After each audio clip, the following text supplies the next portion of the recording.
Hi guys, well the next card to be released under Nvidia's second generation of RTX graphics cards is the RTX 3060 Ti, and for it today we're going to be checking out this ZOTAC Twin Edge OC edition. Now we've already had the 3070, the 3080 and the 3090, so this card here is obviously going to sit lower down in the stack. As such, it's going to be positioned to be more of a mid-range card and probably upper mid-range at that. And so it'll effectively replace the likes of the 2060 and the 2060 Super. This ZOTAC Twin Edge model takes the RTX 3060 Ti and it provides us with a modest overclock to the GPU clock boost. It also adopts a new cooler, but one which we've already seen on the other RTX 30 series cards. It features a single piece heatsink and twin cooling fans. Now as of the moment of filming this video, we don't have the exact pricing, but we do know that the base MSRP for the 3060 Ti is $400 in the US, $369 in the UK, and then $690 in Australia. And we anticipate that this card is going to sit just above those figures, so it won't stray too far from those base prices. And so guys, the objective today is to check out this ZOTAC card in plenty of detail, and then we're going to see what the 3060 Ti has to offer in terms of gaming performance at the end. Before we begin our review, today's video is brought to you by ASRock and the new B550 Taichi Razer Edition board. ASRock has collaborated with Razer for this brand new release. This board is kitted out with chroma RGB and is the first of its kind to natively integrate such lighting. So if you're already subscribed to the Razer ecosystem, this will allow you to construct a Razer based build. As well as the integrated lighting, there is an assortment of ARGB headers so that you can maximize on creating a truly personalized configuration. And being a high-end motherboard, this Taichi has a 16-phase design with a plethora of top-end components such as 60-amp chokes and DRMOS, to name just a few. For more details on this board, please check out that link in the description. Okay, so here is the Twin Edge. This is a good-looking card, and the overall size will mean that it's going to fit into a smaller computer case. And as with all graphics cards, it is the cooler and the shroud which takes that center stage, and with this model and with that name, this card has the double cooling fan design. And as we always do later in the video, we'll be removing that thermal solution to see what it's all about. So we have a plastic shroud and one which has a lovely gunmetal finish. The shape is quite unconventional and has the sharp aesthetic, but regardless, it will marry up with other kit inside your system very well indeed. Lighting on this card is kept to a minimum, with just the ZOTAC Gaming logo having that illumination, and that one is fixed to white. Now while this card does have those two cooling fans, it isn't large by any means, and so that should be good news for most of you out there looking to squeeze this into a smaller case. Here are the dimensions for those interested. The length is just over 220mm, for the width it is around 100mm, and then the height is 40. Now this card is classified as an OC edition within ZOTAC's stack, and as such we get a slight modification there to the GPU clock boost. So the GPU clock boost is set at 1695 MHz. That has been shifted up from 1665, so that isn't exactly a big overclock, and the memory clock sits at the reference settings of 14 gigabits. With the introduction of the 3060 Ti, we get the 8GB of GDDR6, and that has the 256-bit bus. And a few other things to note is that this card here uses the PCI Express 4 standard. It comes in with the 4864 CUDA cores, double that of the 2060 Super, has the DirectX 12 Ultimate support, along with Vulkan 1.2 and OpenGL 4.6.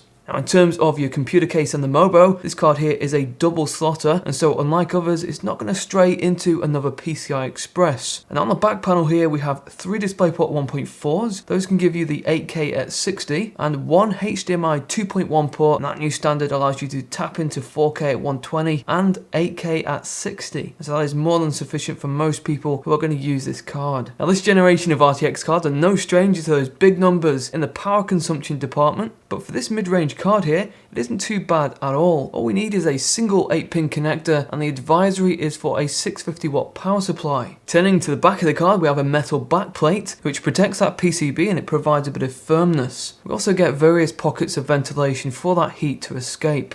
Okay, so we've taken the cooler off our ZOTAC card, and so what we have here are the two cooling fans, which are the new 11 blade design for ZOTAC. These fans both utilize the 0 decibel technology, meaning they'll stop spinning when idle, and those fans sit on top of this single piece heatsink, which is pretty thin, and it has the 5 copper heat pipes. If you do want more control over the fan curves of this cooler, you can install the Firestorm software. And be sure to stick around to the end of the video as we're going to see how effective this cooler really is. Having the heatsink removed means that we can also get a good good view of the design of this board, and you can see it is pretty small. That cooler actually extends beyond the PCB. So this twin edge has the 6-phase power design for the GPU, and then another 2 just for the memory. And the driving force behind the 3060 Ti is that new GA104 GPU. This is now the 4th card for this generation, which carries through with that 8nm process and the Ampere architecture. Based on the spec of the GPU, the memory and the CUDA core count, our card is really designed for 1440p.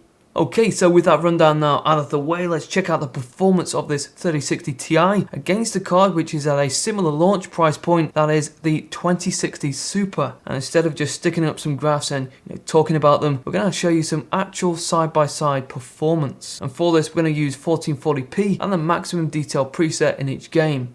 And for Battlefield, we're going to enable that ray tracing. And we'll be using the very latest drivers from Nvidia, along with a game capture card to alleviate any frame rate interference. We'll also have their GPU-Z running in the background to pick up on the max temperatures. The results for that will come at the end.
Okay, and if we just jump out of our last game, let's see the max temperature results.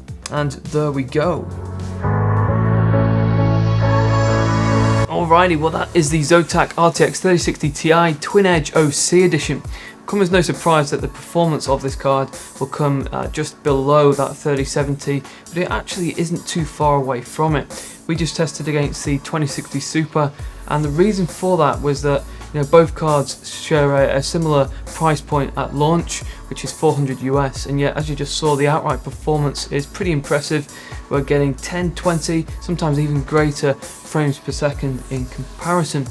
So if you're upgrading from the likes of a 1660 Ti Super, or even a RTX 2060 and a 2060 Super, you can see some nice performance gains, as this is quite a step up.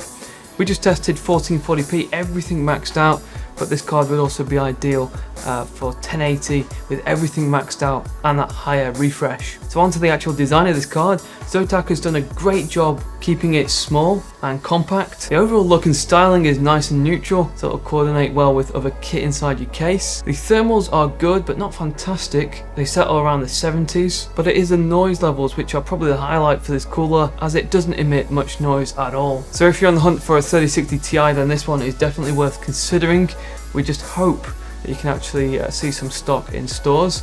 Admittedly, it's difficult to get things at the moment, I know, But what do you guys think of this card here today that we've been checking a look at? Are you planning a GPU upgrade at the moment if you can get your hands on that stock? Let's start up some discussion in the comment section below.